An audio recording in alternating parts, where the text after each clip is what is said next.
Yeah, we'll have some more to talk about that soon. Just had to push it a few days. Yeah.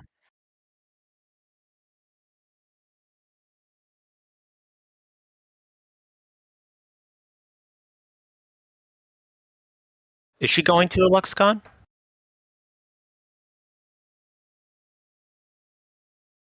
I can't understandable. Are you going to Illuxcon? I can't remember.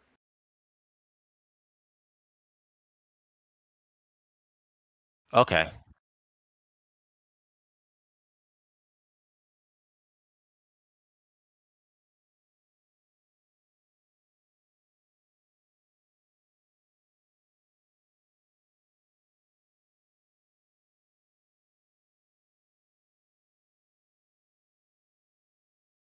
Yeah.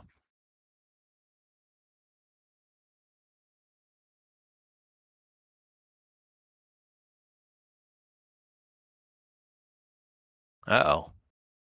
Just no audio across the board?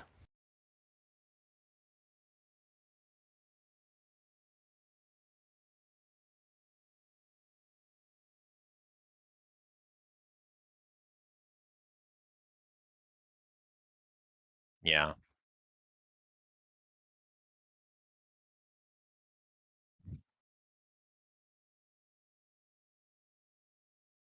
Is it our crazy set or is it my crazy no audio setup across on the my board? end?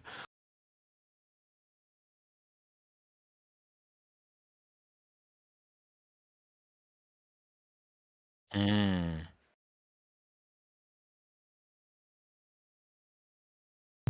Yeah. Test, test. Nelson, can you hear me now?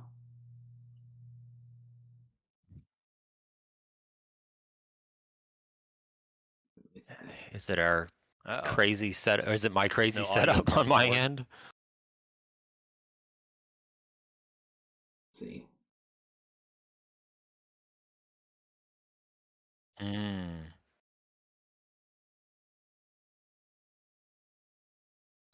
Yeah. Test, test. Nelson, can you hear me now? Okay, I can hear myself now. Okay. It's basically it's so stupid. Can you say something, Andrew? Testing, Yeah, you're perfect. testing. So basically, sometimes when we start Streamlabs up, it changed my audio settings to default, which is basically nothing because I have a Yeti mic and it's trying to find the mic. Oh. And I should. Yep, that's it. Nelson can hear me. Thanks for watching, Nelson. Our guest for the day is canceled, but we're going to do some artwork and shoot the shit. And we were just talking about Illuxcon, which so I'm in the showcase, which you've done with me a couple times too. Mm-hmm.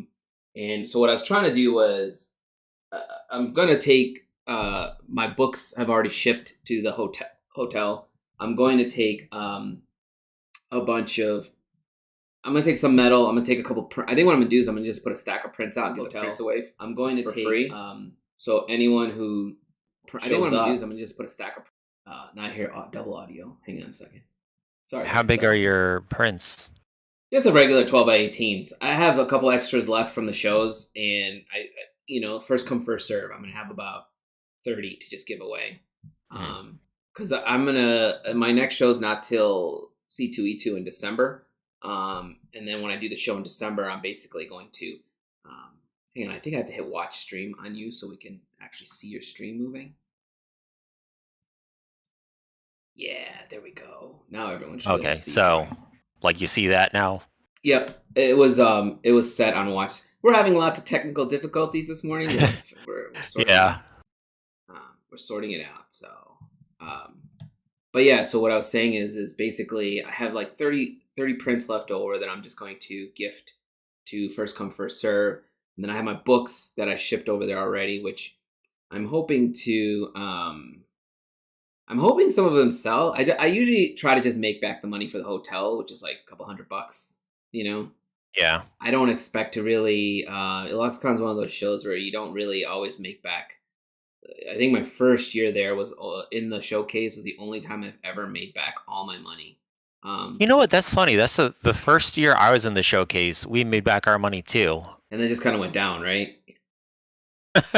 Ever since then, it went progressively. Like the first time around, we made back our money, and then like a little something over, like I think like 100 or 200 gross profit.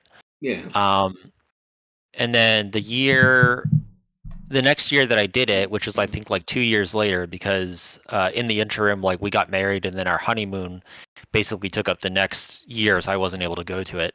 Um, but yeah, the next time I went to it, like I broke even, I think, Yeah. That and sounds then the about year right. after that was like a loss. Yep. I mean, I think yeah, by like year three, I was just like, okay, this is totally a networking event. I'm gonna show up, get portfolio. Like one of the benefits is all these art directors are there. There's some big name legacy artists there, so you can get all these portfolio reviews if you just ask, Yeah, and if they want to give them to you, right? But 9 out of 10, they're gonna give you a portfolio review, and then you'll be awesome. You're not gonna just level up, but you now know some things that you didn't know before in regards to your artwork. yeah. So, I'm gonna take that. I'm gonna take the medals. I'm gonna take a couple medals with nothing wild. I got a banner. I'm not gonna go wild. Like so last year, anyone who saw my stuff, I had panels, I had lights, I had the regular I was gonna say banana. you're not gonna take all that stuff, are you? No, so last year was the first year Brian Colin was there, our friend Brian, and he drove in, so he had extra pro panels. So he was like, I'll bring you pro panels to use. And he took some of my metal from Dragon Con, which would have technically this year it's all topsy turvy. But Dragon Con was Gen Con? Dragon Con was the last show we did before Illuxcon last year. Mm. So he took a lot of my stuff from Dragon Con and just hauled it to Reading for me. And then from Reading, he hauled it home and shipped it back to me later. So it was kind of nice. I had the regular wild light setup, but um, it. I'm not gonna. If I drove there, I would consider the pro panels, but it's like an 11 hour. I considered it because 11 hours, and I hate flying, but I kind of feel Oh, like it's that long of a drive for you? yeah, 11 hours. So it's 11 hours Yeah, plus that's probably like 2 stops, right? So it's gonna be 12 I hours. want to say, huh? Got to think like how long is it for me? Because it's like basically I'm going all the way up the entire East Coast. Yeah, I mean, I think it's like charitably for me, it's probably like a 2 day drive. So it's probably like yeah, 18 and something like hours. if I had a friend with me, we would just do it straight. Like when we did Georgia, Georgia's about 14 hours, which I don't think I can do by myself. But my really good friend Fred came with me, and Yeah. him and I I basically like took I like shifts. going to a LuxCon. I like showcasing there. I need to rethink how I want to bring stuff to it in the future. I think, Yes. um, especially I've noticed more frequently a lot of my more smaller work is getting sold than the larger stuff for I think for obvious like wall space reasons and that kind of thing. Right. So yeah, I need to make more paintings that are like 8 by 10 or under and have those easily fit into things and whatnot, so I can just take them and bring them along. You guys can all see my messy studio. It's a mess back here. As soon as I I start set, mean, there it is. I had to I, move. I got people working on stuff over here by the closet, so I had to move everything over here. But you can judge me if you want. I don't I mean, care. it's hard to see, but right in the background there is my daughter's cup and Oh an apple yeah, cider donut that we made the other day. So, those purple cups are everywhere in our house. right? But what you're saying about the paintings, I think, is correct. So like what I was trying to do was, I talked to The, a at couple. least for me, like the biggest issue still is bringing along like some kind of display setup to go behind, because Yeah, I mean, you got the to be able one to I make have it is like the work. flourish panel, and that thing is heavy. So yes, I know about the flourish because that's what I used to have. I think Yeah. I'm trying to remember if I still have my flourish in the garage. Yeah, if anyone's ever used a flourish panel, they're it's more affordable than a pro panel, but it's very expensive. I And feel like they're just as heavy as a pro panel, though. I mean, according to Flourish, those panels once you put them all like I used to try when I used to travel with the Flourish panels. What I used to do was put them in a ski bag and check them, right? Yeah, And same. they told me they weigh around 35 pounds. But when you're carrying that around for like 20, 30 minutes, it feels heavy. Yeah, I was gonna say it doesn't matter if it's 30 pounds. Right. Carrying that through an airport, it sure hell feels like it's like Right. 50 or 100 pounds. It's a weird, like, it's not like an easy, like, whatever. But, Yeah, yeah, that's the other thing. Like even in a ski bag, it all still kind of like I've really secured it down within the ski bag, but it still feels awkward to manage. So what I figured out over the years, and I never invested in this because it basically ended up buying some pro panels, was what you want to get is not a ski bag. What you want to get is like a golf bag. That like when you travel with golf clubs, the kind of zip up at the top, they'll fit in there perfectly. Really? It has to be or not golf. I think it was a golf bag or I was thinking about like one of snowboard bag, those. something like that. What? Sorry. Like a snowboard. It's something. There's a bag that they make that's Oh sturdier. yeah. Like it's not like a flimsy bag. It's like it looks like it's hard shell. Like you're carrying around like a giant tuba. Yes. Yeah, that's what I was thinking of getting. It was like a hard shell bag or something, because then It has it wheels doesn't on it. shift on you or anything. It's just heavy, in which it's like, all right, it probably is going to have wheels then, and I can Yep. manage that. It's got wheels on it and everything. But so yeah, but like you're saying, like so when we all show up to Illuxcon, that's the secondary problem we have, right? We have all these you go out of your way to make this elaborate setup, and then when you don't make the sales, it's like, well, I didn't really do that. Glad I bought Yeah. everything with me. But sometimes it's go big or go home. But what I was gonna do, and we'll see if I can get some of these done before Wednesday, was talking to Justin Donaldson. And before I get to Justin, last year at Illuxcon, a couple artists were telling me last year, 2019 at Illuxcon, a couple artists were telling me to try taking my existing artwork and doing it traditionally. One idea was to cut it up and create stacks of, so it'd be like a weird shadow box 3D render of my work, right? Yeah. And then paint on top of that. But the other idea was to take what I already have, since technically all the work is done. I've already painted the work, and put paint on top of that, and paint traditionally on top of it. But like the Dave Seeley method. Yeah, like tons of artists do that in our industry, right? Yeah, I think that would also work really well too. So then when I was telling Justin Donaldson about this, he told me to try. So I got some Holbein gouache, and I got some poster paint, which is because I was trying to tell him I don't know how to create the brighter colors that I have, right? And this stuff is super bright. And I know like one issue is like RGB has. Yes. Like it's the difference between like physical paint and then paint on a computer screen. It's additive versus subtractive. Yeah. Long story short, it's really hard to achieve those kind of colors on page. Correct. And I've been testing stuff. I also bought more of these. What are these called?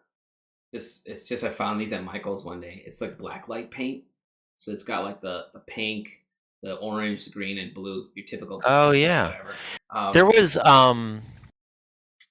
who was it? Oh, Tanaya Sims. You know him?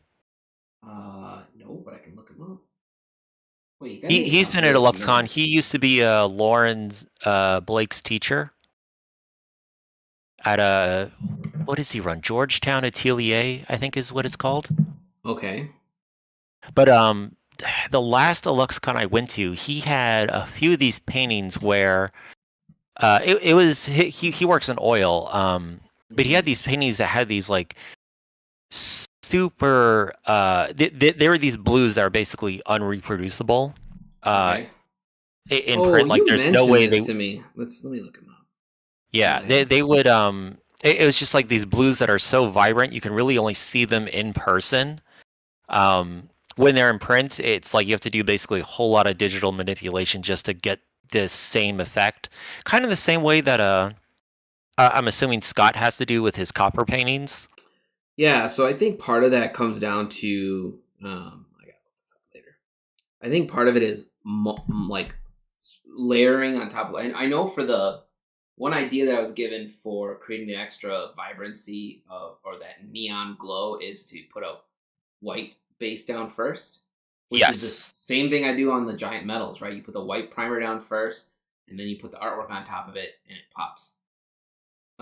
Also, anyone who's watching, feel free to ask us questions if you got any. I'll do my best to pay attention to the stream and field them. Yep. Yes, I said that. I was like, did I say that right? Yes, I said that right. Oh, I am incredibly rusty with these figure drawings.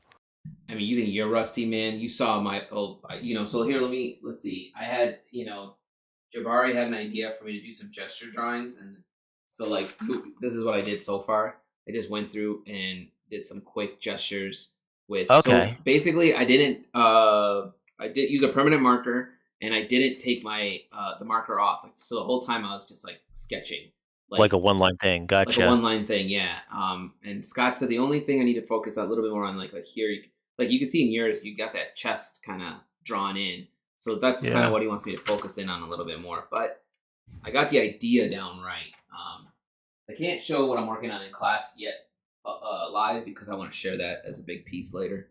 But he did say that my gestures are getting better, like because like you've seen some of the stuff I'm working on where basically what Scott said was like I'm really good at photo bashing, so I could easily just Frankenstein the way I normally do and like put together an arm and a leg and stuff, and then use a lasso tool over that, get my shapes in there and start building it out. But the figures sometimes look a little stiff, right? Like Jupiter is a prime, like my Jupiter piece is a prime example of that, which is an early piece. But he's also very, I mean, he doesn't look that bad, but he's still stiff, right? But the newer one that I'm working on right now has a little bit more, I guess, flow, because I took the time to, you helped me build out a 3D model, which I used, but it was a little stiff still. So then what I had to go in there and just like sketch on top of that and make it a little more, I guess, looser would be the word. Like more definition was added to it. Then once I had the lines down and we were like, those lines look good, that arm reads like an arm, those fingers look great. Then I went in there and started doing the shapes inside of those, and it looks okay. It's totally, you guys will see when I go live with it. It looks, it still has the vibe of my style, but it doesn't have like that edgy, like usually on my style, the edges are all broken up too, right? Like, so it's kind of pushing away from that a little bit, but I think it helps to a degree because it reads like a person, right? It reads better, if that makes sense. And, people could probably relate to that a little quicker. I don't know. Hands and faces are the other thing I got to focus on, but I have not touched the face or the hands on this piece yet because hands are fucking hard. But, my idea for this was I was going to take here's the knife piece, right? This piece here. Hold on, I got to get it. So for anyone that's wondering, like my computer, we have a weird janky setup right now, or at least on my end. So I have to come over to my computer to see what he's doing. So what I was thinking about doing was not going to paint this whole thing, okay? Right. But what I was thinking was maybe just take a 5x7 right here. This area here, or this area here. I'm amazed I'm actually doing this backwards on here with no problems. Just a small section and then start painting on top of it. But then with the paint, it doesn't have to look exactly like this, right? It can look like anything I want when I start painting it. But this is a good starting off point. But everyone's like, you've done the work. You already have the colors down. But it can't, it's hard to recreate some of it. So that's the problem. So yeah, I know, that's what I was thinking about doing. But again, I've never used gouache or poster paint for that matter. So it's all going to be a test run. I've never messed with poster paint. Well, it's weird. Like poster paint, I think there's a few different paints that fall under that category. There's some that are basically, it's for lack of a better word, like the same thing as gouache. I think the main difference is it's cheaper because it has less pigment in the paint. Okay. Something like that. It's basically it's a more economical thing. What I've mostly seen it used as is animation people, Yes. like Studio Ghibli. They'll use poster paint for a lot of their backgrounds. And that's totally what, like, if you've seen Justin's work, um, Yes. Yeah. so all his stuff's got that Studio Ghibli vibe to it. And Oops. and I think poster paint isn't it usually sold in jars because it's It is, kind but of pre-thinned. yeah, in this scenario, I was able to find some in tubes. So these are, um, I don't know if you say knicker or niker. I think it's knicker, So it's which basically in tubes. I just bought like the, yeah, that word is a little too scary to it's say. so close. Yeah. I bought the tubes because they were a little cheaper and I've never used it. So before I invest in jars of I had stuff. no idea they even sold it in tubes, to be honest. Yeah, so like the same thing with the Holbein gouache set. I bought, these, they're super tiny. You don't need a lot of it, right? So it's like I've No, seen yeah, it kind of goes a long way. I the Holbein gouache. I like the idea of the acrylic gouache. yeah. I like Turner's brand better. Okay. The Holbein, at least for me personally, like the Holbein is too wet. Like it's too loose within the tube. Okay, that's well, I'm about to find out. I probably should figure out which Like part is it's, more I think it's more just like I'm used to like when things come out of a tube, they're it's kind of like toothpaste. Like it should hold body a little bit, and when it's the Holbein stuff, it just goes like that, immediately spreads out everywhere. Okay. Um, Well, that's good to know because I'm basically test running all this stuff, yeah, and if it doesn't, I'm gonna go smaller because I realize I'm drawing too big, considering I'm just starting the morning. I need my ruler. So something I wanted to show you last night. Oh yeah. I was going through my casting supplies, and my silicone was basically on its way out. Silicone has like a shelf life of like a year after it's been manufactured. Sure. And then after that, each additional time after that year, it gets progressively loose, or it gets progressively stiffer and more hardened, and eventually just becomes, you can't do anything with it. It's too far gone. It just dries out or becomes what it's. Yeah, It it goes like back to its starting form. kinda like it basically cures, even though it's like a two-part thing. Like the one part cures into like a hardened sludge kind of thing. So I needed to use the silicone, and I've been meaning to do the things with the dice. So and I have the mold in the pot right now. Otherwise, I would show just how bad of a mold this looks. But it did end up pulling out these. Oh, the I did, dice. Mm-hmm. yeah, this set of dice that I had initially. This was just a very quick test to see. I tried doing some gold foil in it, didn't turn out too well, and also the resin that I have is also starting to get kind of old. So I'm wondering if that's helping with some of the cloudiness of it, or if it just needs to get Do they sanded and polished up. How do you balance those then? I have a feeling these are not balanced because the Right. gold foil kind of went to one side on it. Right. Um, Like if you were to make dice, like I see a lot of people making dice online, and I'm always curious, like how do they balance it so it's not. I think some of it, it kind of depends. Like, okay, like so if there's stuff like mixed in, like little tchotchkes or hollow stuff or whatever, it's Just for usually show. it's pretty light that it's not going to affect the weight, I think, too much, because there's going to be a lot of resin around it and also penetrating through it and stuff. Okay. It's just a matter of just kind of go in there with like a stick or something just to make sure that it's distributed throughout the dice pretty okay. I think where it gets dicey is when you see a dicey. I think where it gets a little iffy is when it gets to like that one set of dice that you showed me where it was, but I don't know, like this could have been, that could have been like a two-part resin thing or something, but where it looks like there's a lot of stuff on one side and then like just clear resin on the other. Uh-huh. Yeah. That may be unbalanced. So I feel It like might those not dice are be. like specialty. Like this is just for fun. Yeah, that's why Dice. I think like there's some art dice that are just, it's clear like, okay, these are just for show. You may not, depending on your group, your group may not want you to use them or something if they think that they're unbalanced or whatever. Right. But even then, I think a lot of those they're still for the most part pretty okay. And yeah, like these, I haven't tested them yet to test the buoyancy on them. Right. I'm curious to see.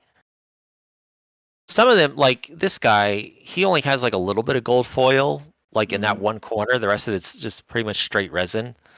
Uh, so I think he would be fine. It's just not sure. But yeah, the mold. I don't know how long that mold's gonna last. To be honest, it's probably only gonna be good for like a couple pulls, and then it'll start tearing apart or whatever. Because it Is that was old? really well. So like silicone, when you mix it and then when you're about to pour it into the mold to go, it's kind of like the equivalent of really runny yogurt, where it's thick but it flows still pretty smoothly, and it's just a matter of like it'll pool and settle, but it'll just like kind of as it lands in one spot, it'll build up a little bit and it sinks down as it goes too. Gotcha.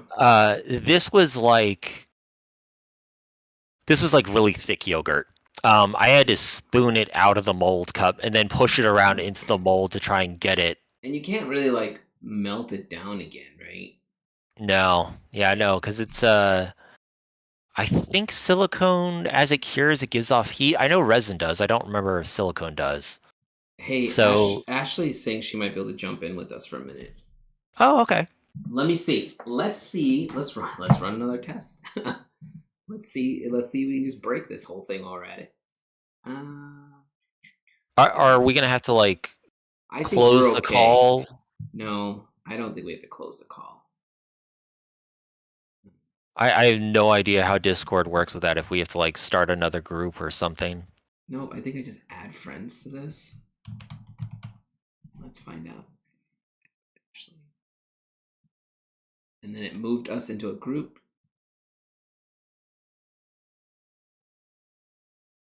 No, maybe? Let me see what's displaying. Hello. Hang on. Hey. Okay, so what it did was drop your video though, Andrew. So you might have to turn Oh, that okay, back so on. I gotta like share a screen again. Correct. All right. And I appear. One sec. No, not just the screen. The screen, damn it. Ah, we have multiple streams going. Let's see if it shows them all. I think it does. I think it'll show all you guys. Oh no, I can only watch one at a time. I can turn mine off if you'd like. Yes, please. Okay. There you go. Thank you. Sweet. Mm-hmm. Well, welcome to the call. We're just hanging out and shooting the shit. Sweet. We were talking about Illuxcon, then we were talking about Ice, and then Andrew's resin that's about to go bad. yeah, and the thing is like it's still hard to get it because of the shortage from earlier this year. It's still in short supply in areas. Oh yeah, I didn't think about that. Yeah, that was the craziest factoid I learned earlier this year was like about 80% of the resin products are produced in Texas. And then because of COVID and then the freak winter storm that they had earlier this year, it basically wiped out their entire supply that they had. Hang on. Hey So Nelson, if you're still watching, are we frozen? No, I think we're moving again. Never mind. I was gonna say we look like we're moving on our side. Yeah. I think you and I keep freezing up on Streamlabs here, but I think that's just Streamlabs. I think it's moving fine here. Yeah, see, it looks like it's frozen, but it's fine. Whatever, man. I don't know what's going on. Welcome to doing a show live. Yeah, it looks like all three of us are frozen right now. Oh no. We broke something. I was gonna say you all look fine on my end. Same here. Yeah. Okay, I'm not gonna touch it. I'm just gonna leave it alone. So I have another set that's going in the pressure pot right now that is just resin. I just wanted to test some things to see if how many bubbles it would have, because this one has a few micro bubbles, but I think that also might be because of the gold foil that was in it. Right. See, I was And trying to then figure out if, like, adding the gold foil. See, my guess was with some of these is I'm going to cut this one up. So, here we go. My guess was with some of these, the gold foil was going to definitely throw off the balance on them. honestly, I don't think so because the foil is so light. Yeah, but I thought like minute shifts like that would. I don't know. I don't know anything about making. I mean, I don't know. This is maybe not like casino grade, but Right. for Yeah, I get it for doesn't a have to group be of friends. Well, this is like I had a group of friends who was playing D&D with us, and like one person kept rolling, and then was like, like their numbers were just like ridiculously weird. I'm just like, how are you not getting any like weirdly lower numbers on your rolls? And then we realized they were playing with their the magic counter. You know what I'm talking about? When you play Magic, you have the D20 where you can count the health dice or whatever they're called. Oh no, I didn't know that. Yeah, you can get like a D20 that just counts. It's literally all the numbers they go from 20 to 1, right? Oh. And they were using that, and oddly, those aren't just counters, so they're not like balanced or anything. They're just there. Are they arranged the same way too? Because like on a standard They're D20. arranged, and they're not random they're not like a D20. They're arranged so you can just one turn you're on the next number. See, we're frozen. Oh, okay, yeah, because like on a usual D20, like the 20 and the 1 are on opposite faces of each other, and then right. Basically, it's the same thing. Like the 19 and the 2 are on opposite faces of each other. 18, 3, so on and so forth. So for some reason, let me see if this. See, like our Discord call looks fine, but Streamlabs keeps freezing. Andrew, you might have to turn off your stream. All right. Yeah, that's not a big deal. Yeah, let's see if that fixes it. Because we look pretty funny right now on screen. All right. How's that? Is that better? Let's see if it catches up to itself. Yeah, that definitely fixed it. Okay, so what do we learn? We can't stream a video and have 3 people on a call. We'd have to do something else, like I don't know, like Zoom or some crazy crap like that. Yeah, we need like I've been looking into that too because like I've reached out to a couple guests to get on the show, and a lot of people are like, I don't have Discord, or they don't want Discord, which is understandable. And some people want to do like Facebook, which I'm like, no, I'm not gonna do a Facebook. Oh, Facebook. I'm streaming on Facebook right now because I have 800 people who watch me, or fans on there, but I prefer to stay away from Facebook. There is something. We'd have to look into something that allows like multiple, kind of like how Discord is, where you have multiple faces that you can see at once. Like I know, like most things, like GoToMeeting or Zoom, like isn't that just one at a time whenever a screen is being shared? So GoTo, you can set it up to show everyone. So that's what they use for Smart Art School, and you can set that up to show everyone. You can set that up to show only the person talking. You can set it up to show nobody, obviously. I was looking at Brian uses something called Whereby. Whereby? Yeah, it's just you don't need the software. You literally have to just log in. You just log in to. Oh, I just froze again. Why? Why are you freezing? Am I pressing something that's causing it to freeze? Hang on a second.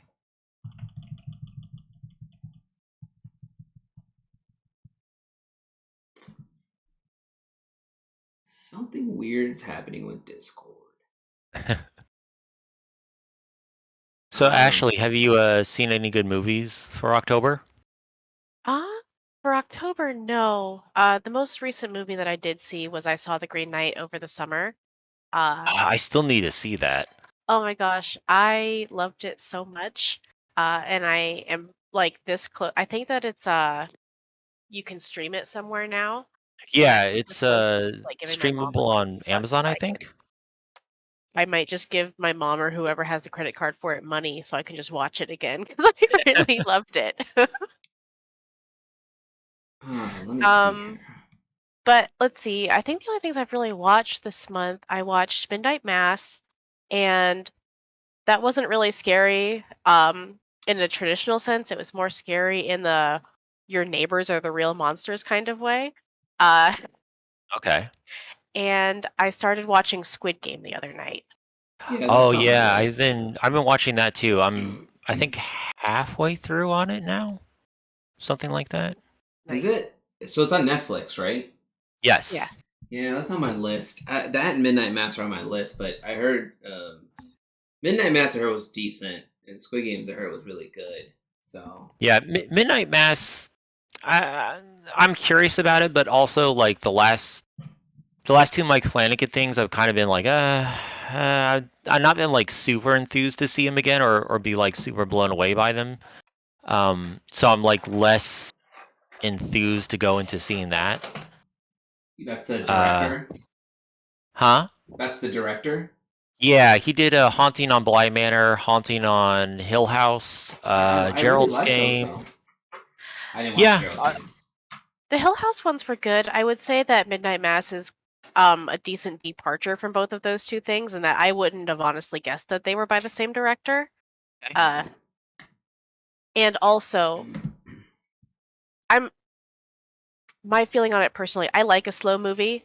I think that we talked about it in general movies a couple of times. You know, movies like The Witch, movies like The Green Knight, movies like yeah. Hereditary. I like a slow burn movie, but this Midnight Mass was a little bit too slow in some respects, I felt. Okay.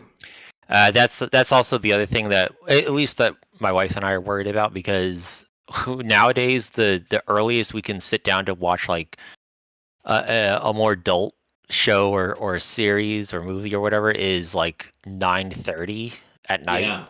Yeah. And then you're like, and we got to be able to stay awake for this.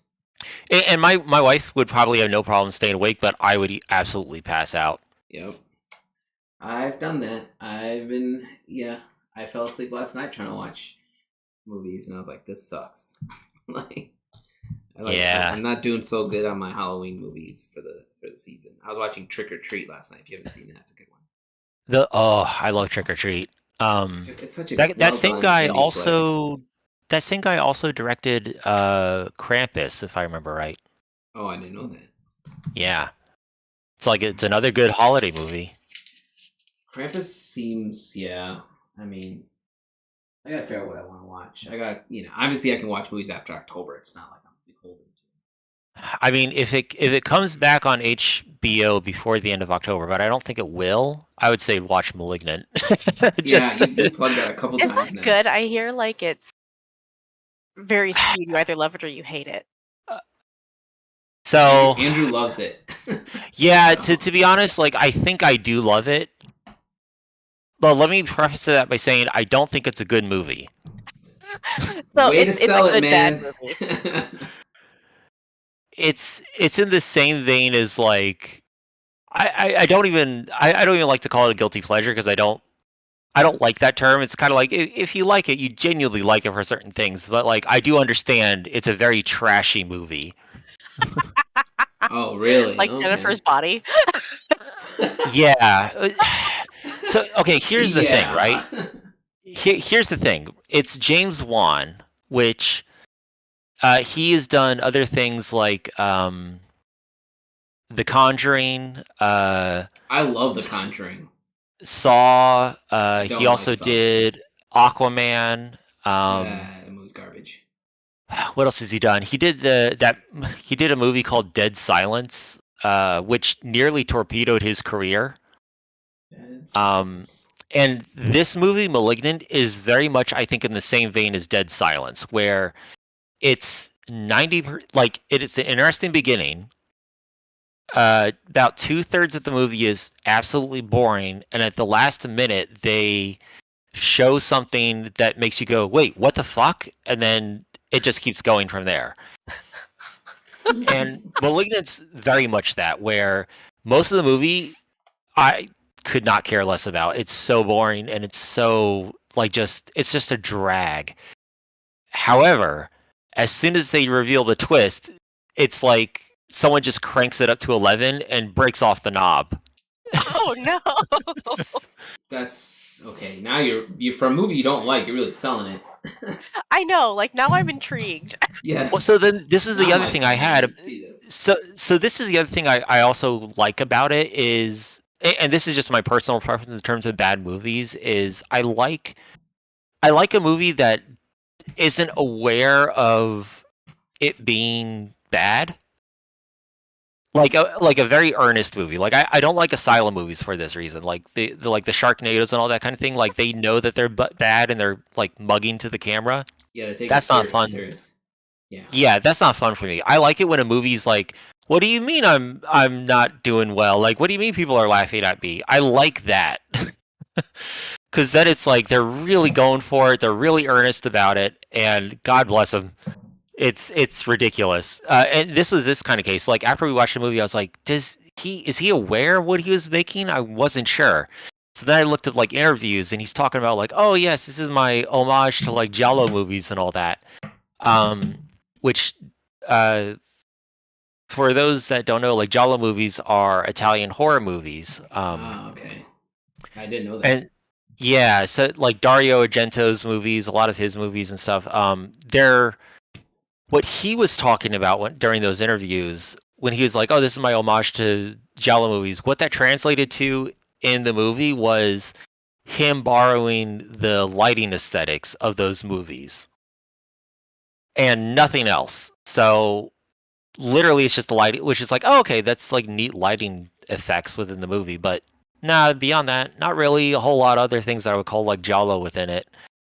And then at the very end, he decides to turn the horror movie into, lack of a better word, like a Matrix movie. Nice. That's about all I could say for it. But yeah, it's a wild movie.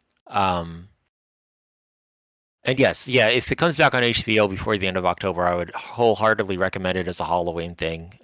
It's fun. It's dumb, but it's fun. And then we watched so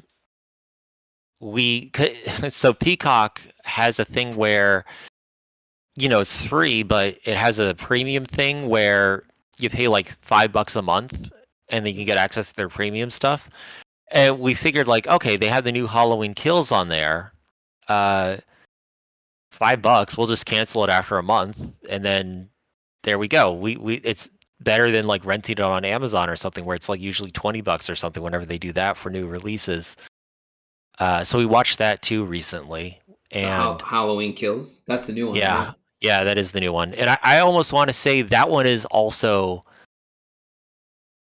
that one's a ridiculous movie too. They all just kind of leaned into the same idea after Halloween. You know what this? So I will give it this. This one is more different than the other Halloween movies from what I remember. Barring Halloween 3, which is a favorite of mine. 3 is my favorite. But, I just kind of stepped away from the norm. That was the one. So that was the one where they said, "Oh, hey, let's." They actually said like they were going to try and make it into like an anthology series, but Halloween 3 tanked so badly that the producer said, "No, it has to be Michael Myers. You can't do this anthology bullshit."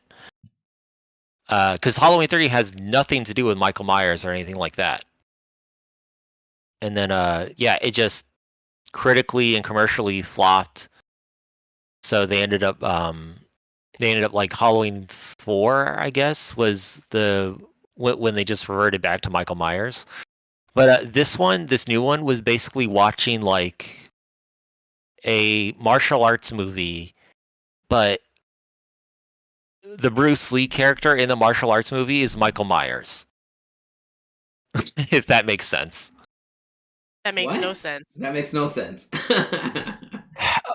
Okay, actually, it's more like this. I feel like his wife in the background also went, "What?" No, she agreed with me. She was like, "Yeah, this is totally like." There's a better movie I can tie it to. John Wick. All right, you know how John Wick's pacing goes. Yes.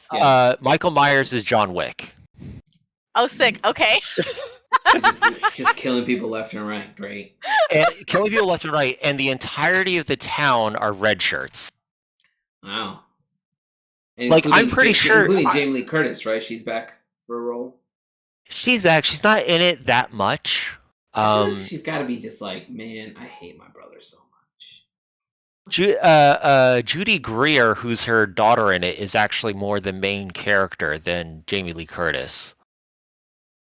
And then whoever's playing the granddaughter, who I think it's the girl from Taken, or it looks kind of like the girl from Taken. I'm not sure. Oh, the daughter? Yeah. Kind of looks like her, but I don't really know if it is her. Yeah, that's it. You'd have to IMDb that. Yeah, I was gonna say I don't feel like looking it up right now. Yeah. But yeah, though it's I think like the end of it, like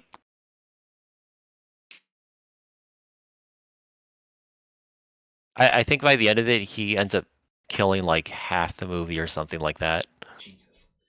So, or sorry, ends up killing like half the town or something like that. It's. Oh, I got what you were saying. Nonstop ridiculous. He killed half the town, half the movie. Yeah, sorry. Ange was telling me something. I wasn't sure what she was telling me for a second.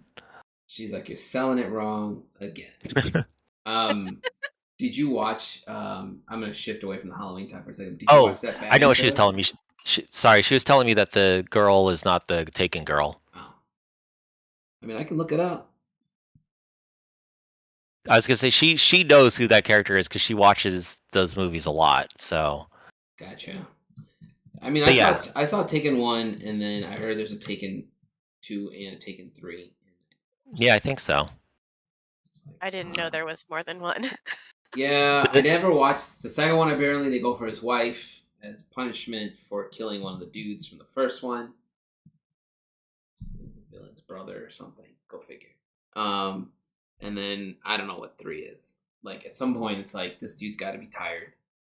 The third one, if I remember right, has it's a sequence where he jumps over a fence. Mm-hmm. It takes place in the span of like 5 seconds, but there's like 30 cuts within the edit to get him over that fence because I don't know if they were able to do it all in one take. Because he's old? Yeah. Why couldn't they just use a stunt double? I don't know. Maybe everyone's trying to be like Tom Cruise. Yeah, well, I mean, that dude's infused with some Scientology, so. Yeah. Like, I was watching, Jack Reacher, which is actually a pretty damn good movie, by the way.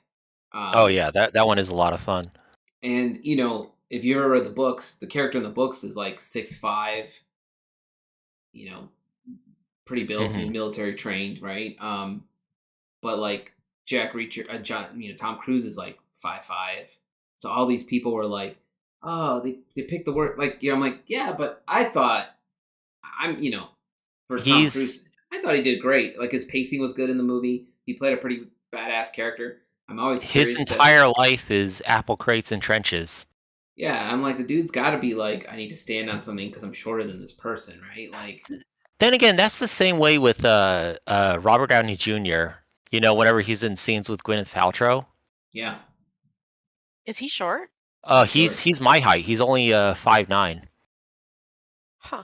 Or 5'8", somewhere around there. And then like Gwyneth Paltrow's what, 6'2"? She's weird. she's super tall though. She's super tall, and it's like she's super tall and very and within all the Iron Man movies, like Robert Downey Jr. is visibly taller than Gwyneth Paltrow. So I'm like, all right, someone's either standing on apple crates. Why can't they or just someone's put a short in dude trenches? I never get this. Like, just put a tall woman next to a short dude. Let it become a normal thing, right? Like, you can still be a hero and be short.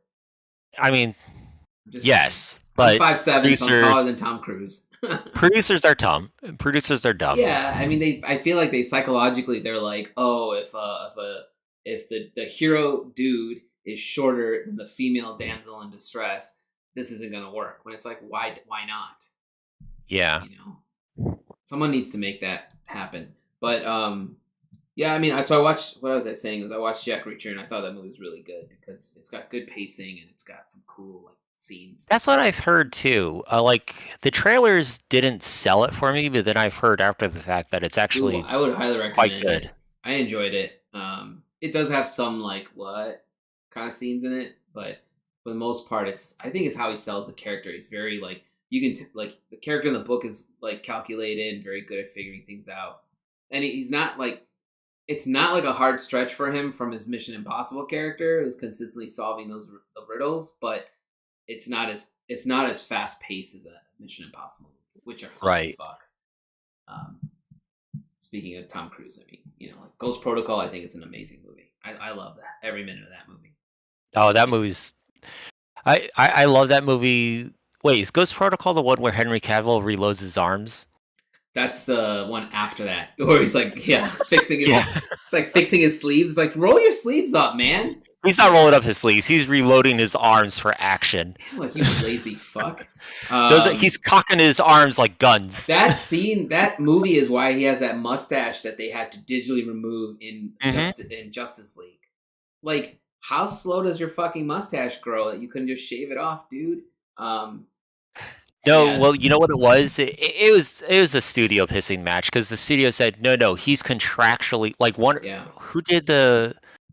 Who does the Warner Brothers does the Superman stuff, and then I don't remember. I want to say Universal does Mission Impossible, or who does Mission Impossible? I think it's Universal. Yeah, it's basically what it is. They were like, no, we're not gonna let him shave his mustache. It's like, they said like, no, he's contractually obligated to keep that. It's like, okay. Which is funny, right? Like, if you read a contract, if I ever got a contract like that, I'm not getting movie deals, but if I did, I'd make sure my lawyer, I'd be like, don't make it contractually significant that I have to keep the beard. Like, if a bigger company is gonna hire me and say, hey, we need you to shave your beard for a couple scenes, I'm gonna be like, sure.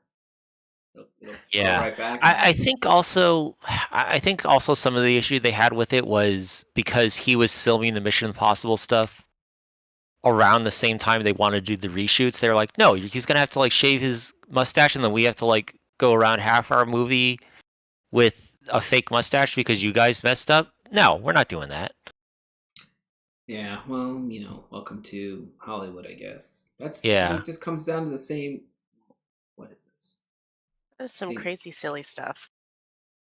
It's not something I would have ever thought about. Is like in a contract you can't shave your mustache. That's not something I would have ever considered. Right. Exactly. Because then, like, you see that footage of Superman, and they like did like the worst possible job they could covering up the mustache, knowing that they have the technology that could actually make it look better, right? And you just like, wow, how did you not expect a bunch of fanboys to see that and like, like, what the fuck is going on with his face? But like what I was starting to talk about was the new Batman trailer. I don't know if you guys saw it. Oh yeah, so pretty badass. I don't know if you saw me mention in the Discord, but I can't believe that's Colin Farrell in the Penguin makeup. Yeah, I mean, I didn't realize that either till I saw the title, the names and the credits, and then I was just like, Colin Farrell was in that, and then I had to like Google it to be like, where was he in the movie? Yeah, I think it's cool. The only thing I was half in, half out was the scene where he's like in that tunnel and they're all shooting at him with like military grade weapons. Oh, he has like I don't know, super special bulletproof body armor now. Well, it's like I feel like they're leaning into they're leaning into the Arkham Batman. If you played any of the Arkham games. Oh yeah, that's true. He's got that crazy tech, man. It could dodge. It could take a blow like that. So, because he's just like walking towards him, and I'm like, oh, that's scary. Also kind of cool. Like I don't know. All around, I thought it was cool that just seeing the car. The car is not like it's that classic first version car that he built. I do love the look of that car. That is. Yeah. He's like, I'm gonna get a hot rod. I'm gonna put it's a muscle car with a jet engine in the back, right? Which is like the first version of what's going to become the Batmobile. But he's literally like, let's just strap this thing in and let's just see what happens. Like in the real world, you'd probably explode or your wheels would fly off from just torque, But in that world, he can apparently drive through walls with it. I don't know. I'm not going to pick it apart because I actually really enjoyed. What I really liked seeing was. We talked about this once on the show, but they're showing a little bit more of his like detective work stuff. Like he's there with the cops, like looking at stuff. He's like analyzing like things. So I'm like, I want to see more of the detective side of Batman. Like we always see I've already figured it out. I'm here to stop this guy.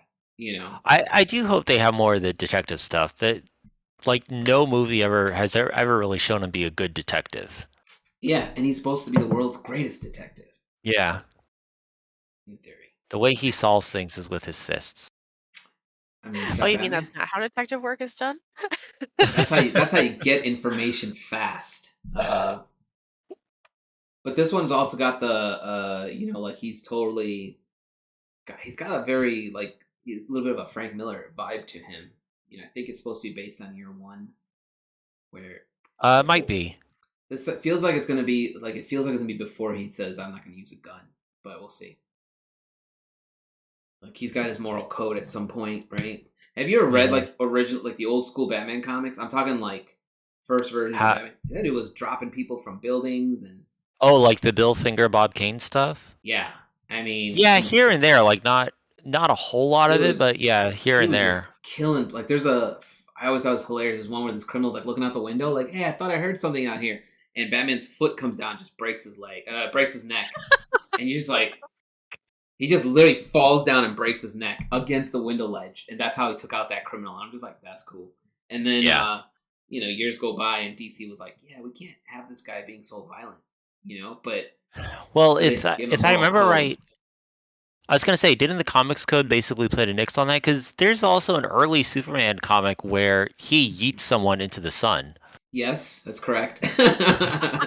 Because wouldn't you want Superman to do that if you were a kid? And like, when did Superman come out? 1952 or something? I don't remember. Earlier, right? Like 1940 something. So I was gonna say 46 first, and I second guessed myself. But yeah, like if you were a kid reading a Superman comic back then, you'd be like, this dude can throw people into space. It's a clean kill, man. Is that? You don't even have to confirm that kill. You're like, that dude's dead. Like. Yeah. So like you just huck him into space and call it a day. So like yeah, but then you got like it's funny to me how like DC was like we got to make these characters less violent. And we got to give them these moral codes. Like and part of it I get right. Like if Batman keeps throwing his villains into Arkham, they keep this. To escape. Part of that wasn't a big part of that also the Comics Code Authority that came about. Then, like my point, what I was trying to say was they also then they have like in the Marvel universe they don't. Like, how come they're not cracking down on a character like the Punisher, who's... Punisher came after, though. Cause... Yeah, he kills everybody. Yeah, he did come after, but, like, where's the, hey, you can't do that in comic books law for the Punisher? Or, I'm trying to think, Bullseye. It was... Well, it's like, companies take a while, especially on, like, very long, entrenched characters like that, it takes forever to turn direction on them. It's like turning a Titanic or something. Yeah, I guess that could make sense. Because you think about it, like Batman started off pretty kind of where he is right now, just not as brooding. He was just more like, nope, you're fucking bad. I'm gonna just get rid of you. He didn't bother with any of this like, oh, my parents are dead business or anything like that. But that's over time, in the back of his head, though, right? Yeah, well, I mean, like they didn't like a lot of the writers didn't dwell on it back then. They just focused on the crime fighting aspect of it, and then that's what people want to see, right? They just want to see. Yeah. Well, I mean, you figured they're originally marketed for children, so kids don't want to read that stuff. They just want to read all the action stuff. But then Comics Code steps in, says, "Hey, you have to tone down this violence and all that." Comics Code comes in like early 50s, I want to say, somewhere around there. I don't remember off the top of my head, so apologies if the date's wrong. Comics Code comes in, though, it drastically changes the comics landscape because now you have all these superheroes that they have to basically pivot and be like, I don't know, what can we do that's exciting? That's where you get all those like weird stories that's like, what is going on here? And it's because the writers were like, we can't do the usual stuff, so what do we do? That's where you end up with like, that's where you end up with like, that's where you end up with like Batman turns into a gorilla. There's one where Superman, I think, turns Lois Lane black for some reason. What? I mean, whatever. Why were they doing that? It's not for good reasons. I know that much. Yeah. That's all weird. I mean, there's also one where Superman basically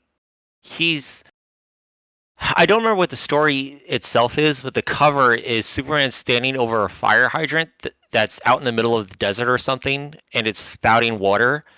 And the Flash and Jimmy are crawling on their hands and knees in this desert, begging for water, and Superman's like, "No, I'm not giving it to you guys."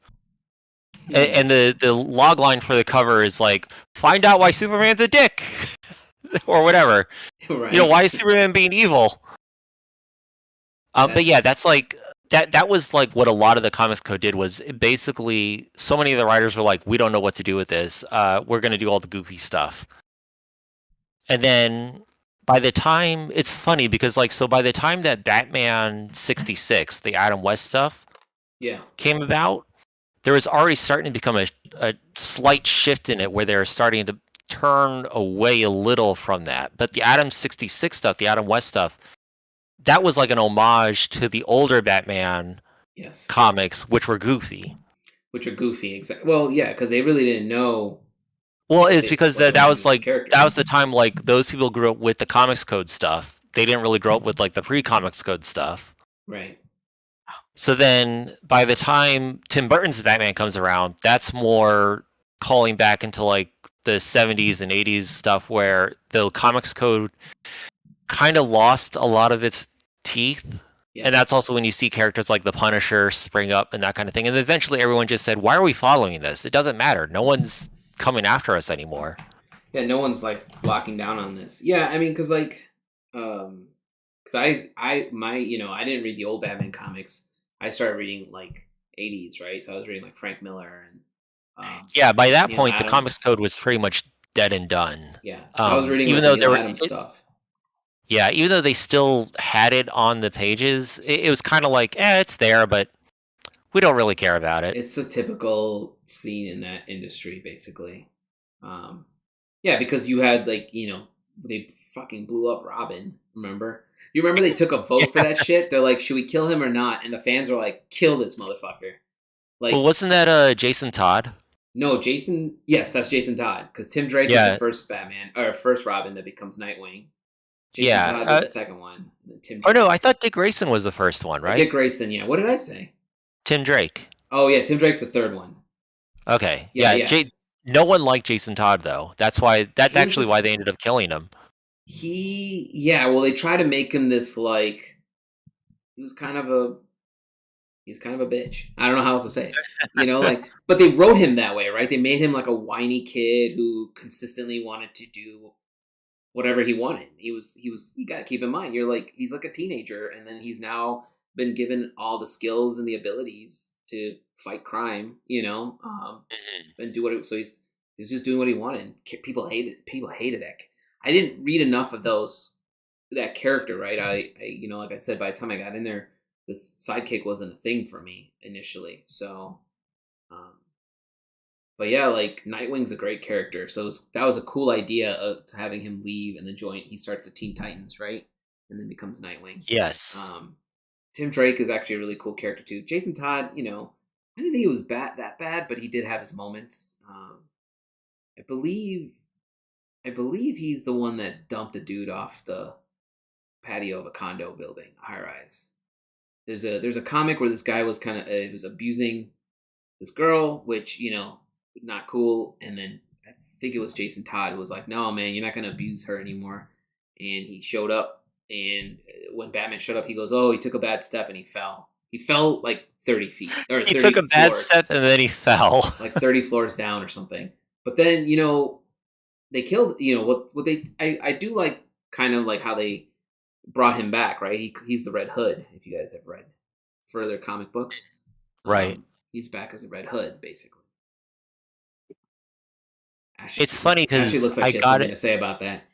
Huh? I got it. You look like you have something to say about that. You like perked up. No, I'm actually just really fascinated in learning all this because I truthfully didn't read a lot of like American comics growing up. I probably like a lot of girls growing up in like the early 2000s. I tried my first time going into a comic store and was immediately just ejected by like the rude, douchebaggy owner and the smell of Cheetos and BO. And I'm like, okay, well, I guess I'm not reading that. And I found manga instead. So I'm just like. Yeah, manga is something I've always wanted to read. Very interesting.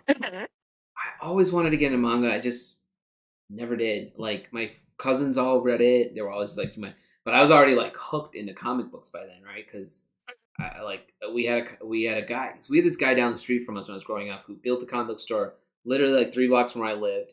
And then he did the next crazy thing, which is he opened a satellite store inside the mall, which is across the street.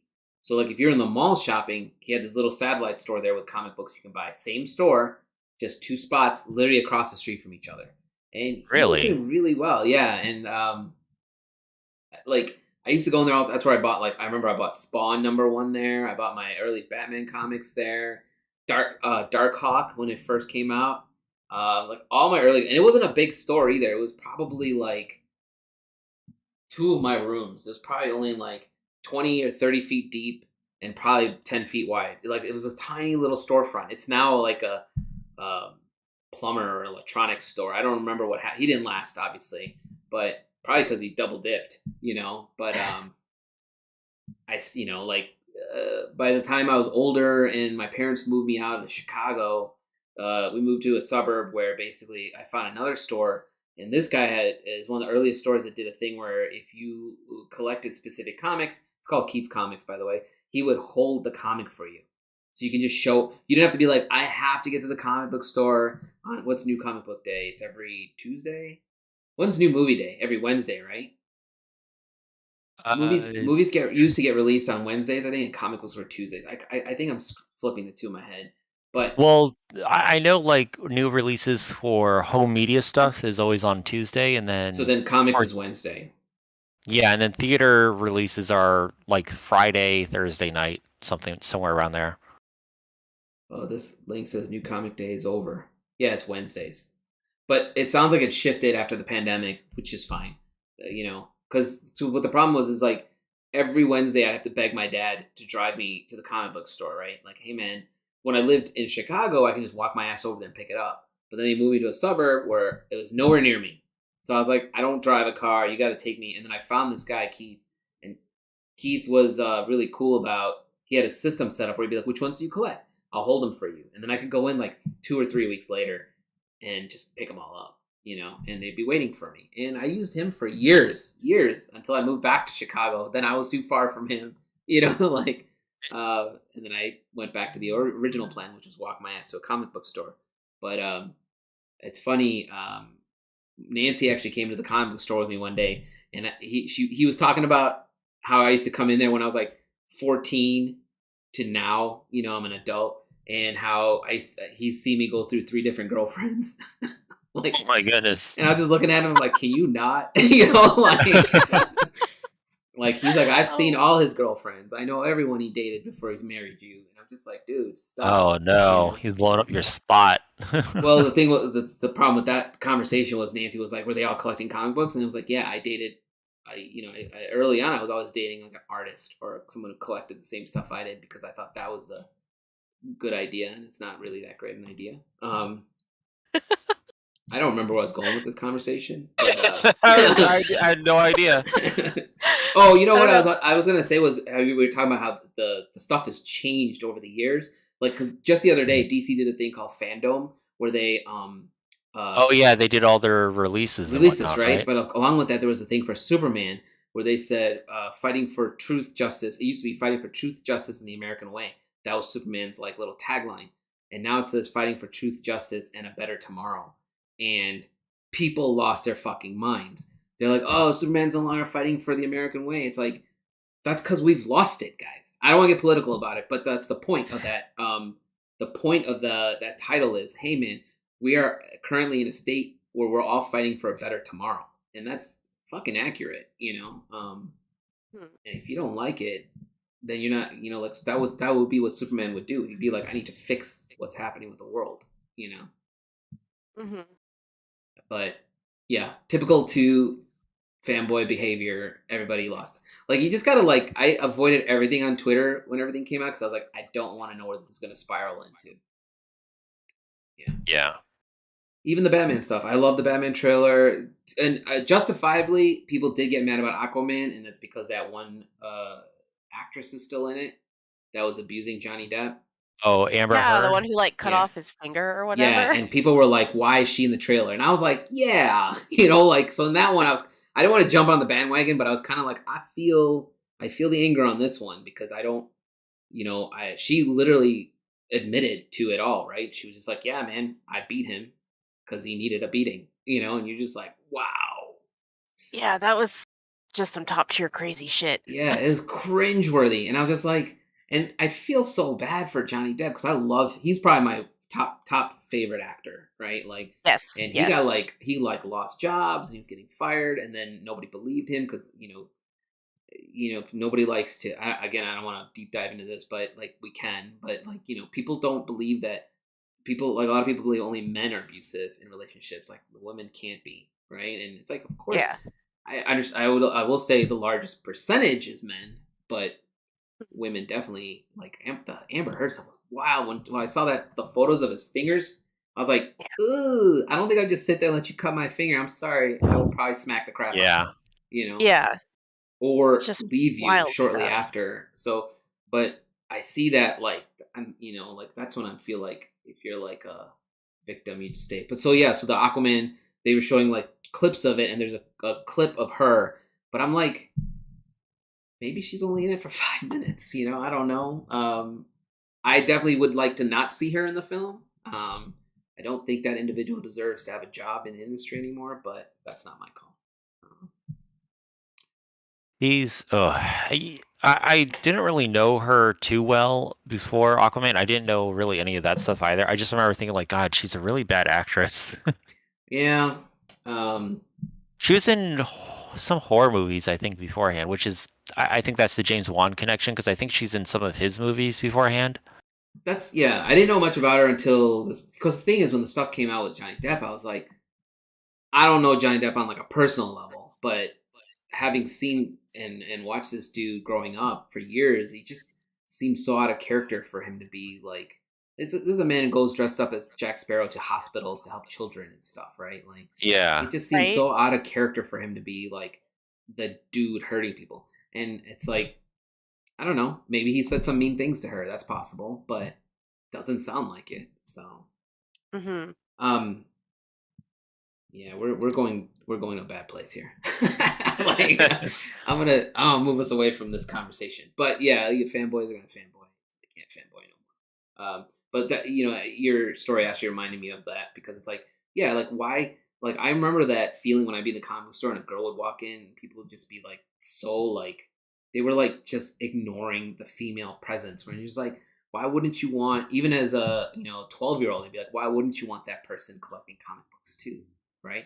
I And thought, even at like the very basic level, why would you as a business owner not just want my money? and I think Like, part of it comes down to like a lot of owners were like, oh, my customers aren't happy anymore because this girl's in here. Just stupid. No, I don't even think it's that. I think it's more based in that. I think they're just bad business people. Yeah, that's yeah. Like it's not real. Like, I'll give it for this. Typically, when some people just only want money, they really don't care about like, oh, who's it coming? That's like kind of how you got like the Warner Brothers cartoons, where it's like they didn't care. They were like, we just need some stuff. yeah. And then like the creatives come to them and like, can we do this? And like, is it in our budget? Okay, we don't care. We'll write the check. Right.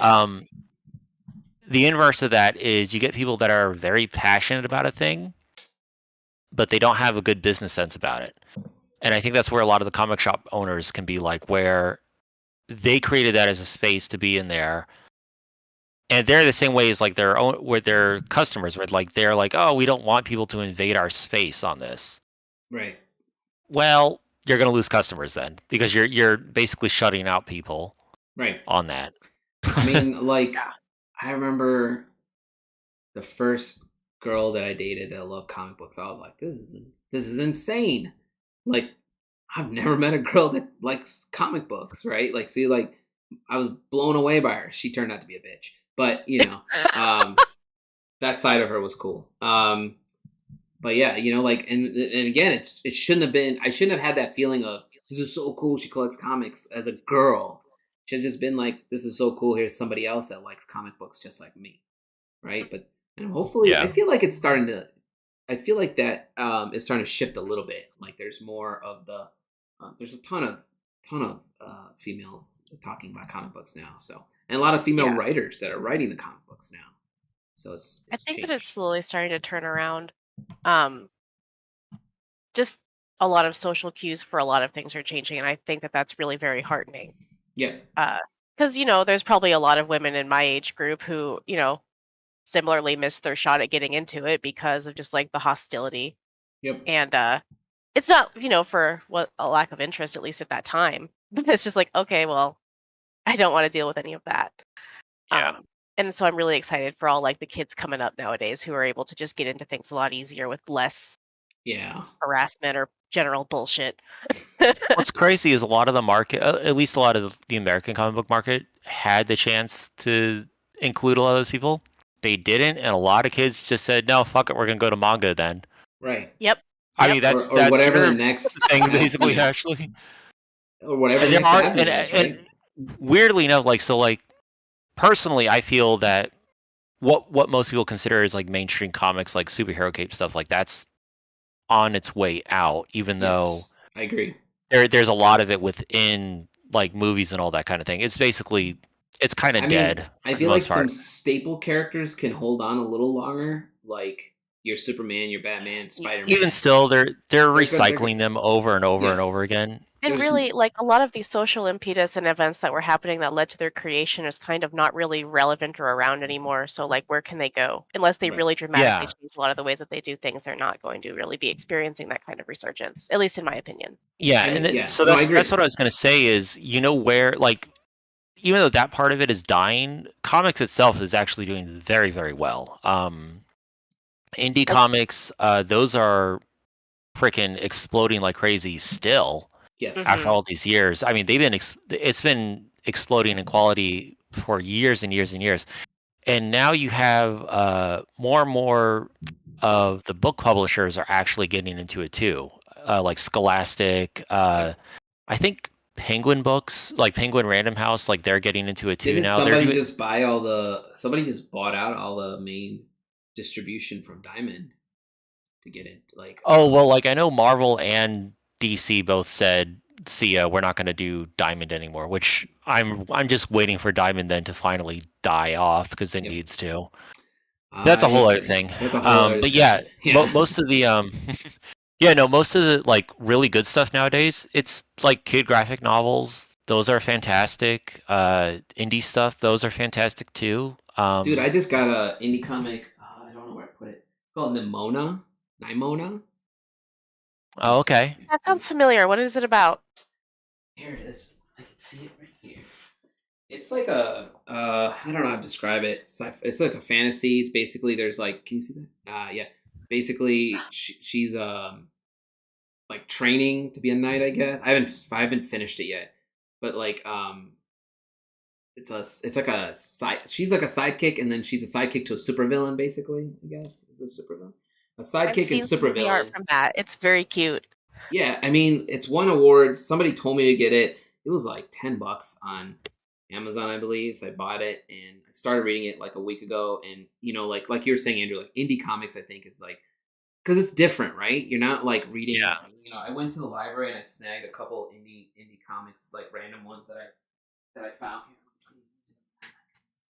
And you still get the odd person that uses comics solely as good.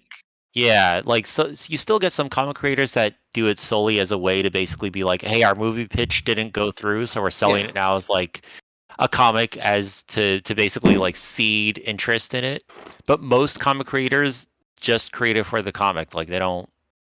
I mean, if anything comes out after it, that's neat, but they're making it for the comic first and foremost. But I think, yeah, exactly. You're making it for the comic, and I think it's kind of neat because you're not reading I still read X-Men, Batman, Superman's all the same stuff, Spider-Man's all the same stuff. But like every once in a while, you get a little nugget of something different. I've talked about Batman White Knight a ton in the Rusty group because it's amazing. Like I haven't gotten into reading a Batman comic since Hush, which was the last thing I really liked. And there's been years, right? Hush was like 10 years ago, 15 years ago. That's the Sean Gordon Murphy one, right? The Batman White Knight. Yeah. And it's I always like his artwork. I mean, the artwork's great and the story's great. and then they did. Did he write it as well? I can't I think remember. he wrote it and illustrates it. Mhm. And then he did Curse of the White Knight, which is just as good. And then X-Men wise, they've been doing this thing called like House of X and Powers of X, which is it's different. It's got a lot of the same elements, but it's different enough where it's still enjoyable.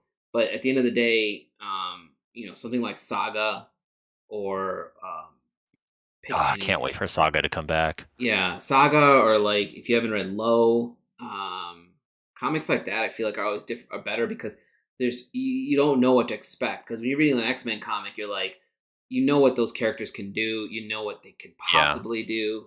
You're reading Batman, it's the same thing. But when you read an indie comic, you're like, I don't know what this character's abilities are. I don't know what this character's going to do. He's very volatile, like could just run away. Excuse me, my mom's calling. I will be muting and I'll be right back. No worries. Actually, should we wrap up because it's about 2:30? Yeah, I'll wrap up the stream, and then if you want to stay on the call for a second, we can, just so Ashley doesn't think we left her hanging. Oh, I mean, we can wait until she pops back and then call it off. Anyone who's watching, thanks for watching. I'll make an announcement today or tomorrow once I talk to Stephanie, and most likely we won't do it this week. We'll do it 1 week from now. We'll get her on to talk about her secret project, which Andrew is on too, so that'll be fun. But thanks for watching, and then we'll hang around for Ashley. This thing keeps freezing. Yeah. So I know we talked about it briefly before we went live, and then you said save it for the stream or whatever. But so it's 54 up at you. Oh, the temperature? It is 52 degrees here. Yeah, and then Florida has the nice, balmy, crisp, cool weather of 85 degrees. 85 is so hot. I don't like it. Is. I don't like going outside if it's over 75. What's crazy is like it really, because our summers are like 90 and up. So when it does when it gets down to this, it really does feel like it's like, oh, it's getting colder. Yeah. That's how you end up with like a bunch of Floridians that are it's like 70 degrees out and everyone's wearing parkas. That's like, I remember when I was visiting Texas once and they shut everything down because it snowed, and I was looking out the window. I'm like, where? And there was like less than an inch of snow on the ground, and everything shut down. Yeah. And then my cousins were busting out their winter jackets, and I was like, why do you guys even own winter jackets? Like you live in Texas. That is surprising. Yeah. So sometimes it does get cold in Texas at night, believe it or not. Not winter jacket cold, but if you're from, to me, like 50 degrees is hoodie weather. Is that kind of like is it low humidity? I thought Texas had decent humidity. It depends in some areas. It depends. My cousins live in Plano, so it's kind of dry there. But let me take us offline real quick because we're like an hour and 20 minutes. Give me okay.